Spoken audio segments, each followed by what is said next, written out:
बादाम डाल दियो।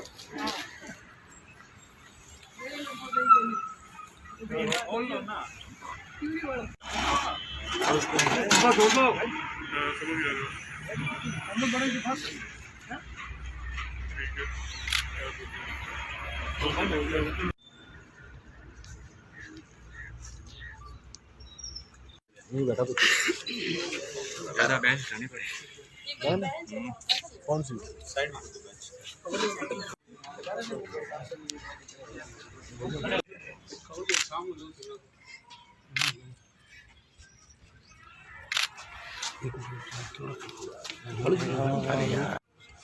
सभी राजपूत है क्या? राजपूत फोटो खचा रहे हो तो आवाज थोड़ी आ रही होगी।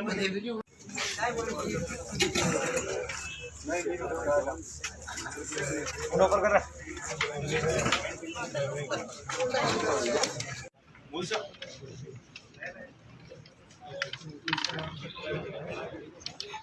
सभी आतंक अपराधी हैं। जैसा मैंने बताया, जो गिरफ्तार हुए उन तीनों का भी क्रिमिनल रिकॉर्ड है, जो बकाया हैं उनका भी प्रथम दृष्टया क्रिमिनल रिकॉर्ड है। और मास्टरमाइंड इनमें से किसी एक को कहना मुश्किल है, क्योंकि षड्यंत्र सबने मिलकर किया था। हथियार जो लाया था उसकी गिरफ्तारी जल्दी करें। इस लूट के, इस एटीएम वाले के अलावा कहीं और जो 5 वारदातें लगातार हुई थी, वो गैंग पहले गिरफ्तार कर लिया गया है। वो दूसरा गैंग है, मेवात का गैंग है। उनकी तरीका वारदात में फ़र्क ये है कि वो गैस कटर से मौके पे ही तिजोरी को काटते हैं। ऐसी तरीका वारदात की जो दूसरी वारदात हुई है, जो इससे पहले हुई है, वो जैसा आप बता रहे हैं झंवर में हुई है, जिसमें गाड़ी में बांध के एटीएम को उखाड़ा गया था। तो उस संभावना को हम जरूर तलाश करेंगे। जल्दी आपको कुछ अपडेट करेंगे सर। जो ये क्योंकि शहरी क्षेत्र नहीं था, दूर दूर तक धाड़ियों में किसी तरह का सीसीटीवी कैमरा नहीं था। समय 2-2:30 बजे का था, इसलिए चश्मदीद गवाह भी उपस्थित नहीं थे। बहुत बड़ी संख्या में पुलिस अधिकारी और कर्मचारियों ने जोधपुर का जो सीमावर्ती ग्रामीण क्षेत्र है उसके चप्पे चप्पे की तलाशी ली। 5-5, 6-6 दिन तक कैंप किया है ग्रामीण क्षेत्रों में अधिकारियों ने।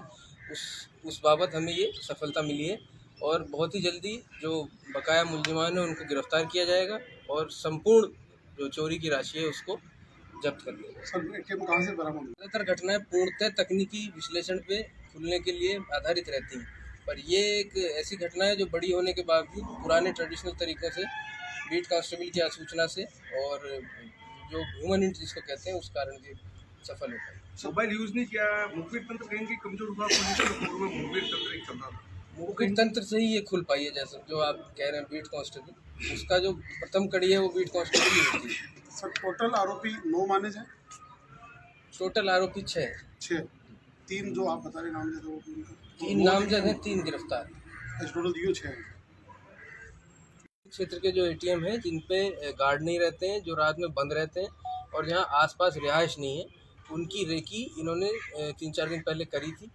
1-2 अन्य एटीएम जिसको ये अभी पहचान नहीं पा रहे हैं, उस पर संभावना इन्होंने तलाश की थी, पर वहाँ रात्रि में ट्रैफिक होने के कारण फाइनली ये बेरू का एटीएम जो है ये इन्होंने अपनी वारदात के लिए चिन्हित किया। नवंबर 2019 में जौहर थाना में एटीएम लूटा था, क्या उसी में ये हो?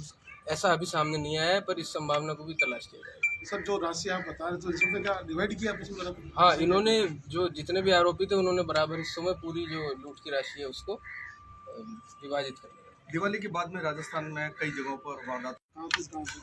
इन्होंने जो रास्ता लिया था वो ओसिया वाला रास्ता है, बेरू से लेके ओसिया का जो रास्ता है, उसी में बीच में एक लावारिस स्थान पे इन्होंने उस मशीन को डंप किया था, जहां उसे खोलने का 2-3 बार प्रयास किया। एक बार जलाने की भी कोशिश करी, उसके बाद इन्होंने जो औजार वगैरह है उनसे काटने की भी कोशिश करी और तीसरे अटेम्प्ट में ये उसको तोड़ने में सफल हो पाए।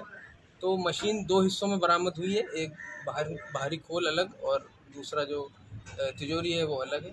और कैश इन सभी ने अपने घरों में छुपा के रखा। टोटल कितने अपराधी? टोटल 6 आरोपी प्रथम दृष्टया मौके पर आए हैं। षड्यंत्र में और भी शामिल हो सकते हैं। जो बकाया लोग हैं उनकी गिरफ्तारी से पूरी पिक्चर क्लियर है। मास्टरमाइंड का पहचान हुई? बिल्कुल नामजद है, शिनाख्त भी हो गई है और पता रसीद भी जल्दी। पैसों का डिवाइडेशन कैसे हुआ? बराबरी, मतलब जो कार चालक है उसके अलावा या और कुछ हो गया? 6 आरोपी थे। कार चालक को एक हिस्सा ज़्यादा मिलना था, वो विभाजित हो चुका था या उसको किस एवज में बाद में दिया जाना था, ये अभी उसकी गिरफ्तारी के बाद से। मोबाइल वगैरह इन लोगों के पास थे नहीं, तो कैसे पकड़ में आया पुलिस के रेडर में? हाँ, जैसा मैंने बताया कि चैलेंज यही था कि एक तो वो उस एरिया के अलावा पूरे रास्ते पे कहीं कैमरे नहीं थे, क्योंकि ग्रामीण क्षेत्र है। मोबाइल इन लोगों ने इस्तेमाल किया नहीं था। मोबाइल हालांकि ये सभी रखते हैं, पर क्योंकि अब सभी ये जानते हैं कि पुलिस मोबाइल के थ्रू पकड़ती है, तो उसका इस्तेमाल इन्होंने नहीं किया था। इसलिए एक तो मानव आसूचना से और एक ग्रामीण क्षेत्रों में जो तलाशी ली गई उससे, इसमें मैं विशेष उल्लेख करना चाहूँगा कि शेरगढ़ पुलिस, शेरगढ़ थानाधिकारी जो है, उन्होंने हमें अच्छे टिप्स दिए। हमारी टीम के साथ दिन रात लग के उन्होंने भी आसूचना का संकलन करके और गिरफ्तारी सुनिश्चित। बीट कांस्टेबल का 12 नवंबर को रात्रि में बेरू गांव जो है राजीव गांधी नगर थाना हल्का क्षेत्र में, उसमें एक वारदात हुई थी। जैसा आप सभी जानते हैं कि रात में 2:30 बजे करीब बैंक ऑफ इंडिया का एक ATM जो बंद पड़ा हुआ था, शटर डाउन था जिसका, उसको अज्ञात मुलजिमों द्वारा एक कैंपर में बांधकर उखाड़ लिया गया था, शटर तोड़ के, और मैं कैश के पूरे ATM मशीन को चुरा के ले जाया गया था। तो घटना की जो गंभीरता है उसको देखते हुए एक बड़ी सक्षम टीम जो है वो गठित की गई थी जिला वेस्ट की, जिसमें additional DCP west, DCP Pratapnagar वृत्त के 4 थानाधिकारी, जिसमें प्रतापनगर, देवनगर, सूरसागर, राजीव गांधी नगर ये शामिल थे। और यहाँ पे पदस्थापन होने के कारण SHO रातानाड़ा, जिनकी क्षेत्र पे अच्छी पकड़ थी, उनको जिला ईस्ट से भी श्रीमान CP साहब से विशेष अनुरोध करके इस टीम में शामिल किया गया था। इसी के साथ भारी संख्या में जो हमारे आसूचना एकत्रित करने के लिए जो जिम्मेवार जवान हैं और जो टेक्निकल टीम है जिला वेस्ट की, वो भी पूरी इस घटना का खुलासा करने के लिए पहले मिनट से ही कार्यरत थी। तो इस टीम को कल देर शाम सफलता मिली है, जिसके तहत जो आरोपी हैं, मुख्य 3 आरोपी, उनको गिरफ्तार कर लिया गया है। जिनमें से उन तीनों का नाम है कैलाश पुत्र चतुराराम, निवासी थाना बालेसर, इसका आपराधिक रिकॉर्ड है, पुराने 4 मुकदमे हैं। दूसरा रावल राम, निवासी शेरगढ़, जिला जोधपुर, और तीसरा रामू राम, जो अगेन निवासी शेरगढ़, जिला जोधपुर है। तीनों का ही कोई ना कोई आपराधिक रिकॉर्ड भी है। इन्हीं की निशानदेही से घटना में प्रयुक्त जो वाहन है, जो बोलेरो कैंपर है, वो भी पुलिस द्वारा जब्त कर ली गई है। और लूटी हुई जो चोरी की गई धनराशि है, उसमें से करीब 8.25 लाख अभी हम जब्त कर चुके हैं।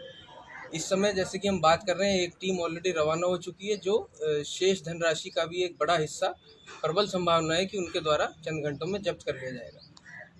प्रारंभिक पूछताछ में खुलासा ये हुआ है कि घटना को अंजाम देने के लिए अपराधी करीब 6 अपराधी थे जो मौके पर आए थे। जो बचे हुए 3 अपराधी हैं, उनकी भी पूरी तरह से शिनाख्त की जा चुकी है, उनको नामजद किया जा चुका है। उनकी पतारसी के लिए भी हमारे पास अच्छे क्लू हाथ लग गए हैं और जल्दी उनकी गिरफ्तारी भी सुनिश्चित कर ली जाएगी। पूछताछ में ये भी सामने आया है कि इनमें से सभी का आपराधिक रिकॉर्ड होने के बावजूद किसी को भी ATM चुराने का, लूटने का, तोड़ने का कोई अनुभव पहले से नहीं था, और इन्होंने एक दूसरे अपराधी साथी के साथ मिलकर ये साजिश रची और YouTube पे देखकर इस ATM को उखाड़ना, इसको तोड़ना, काटना, वो सब इन्होंने सीखा है। ग्रामीण क्षेत्रों के ATM जहां ज़्यादा आवागमन रात में नहीं होता, उसको टारगेट करने का इनका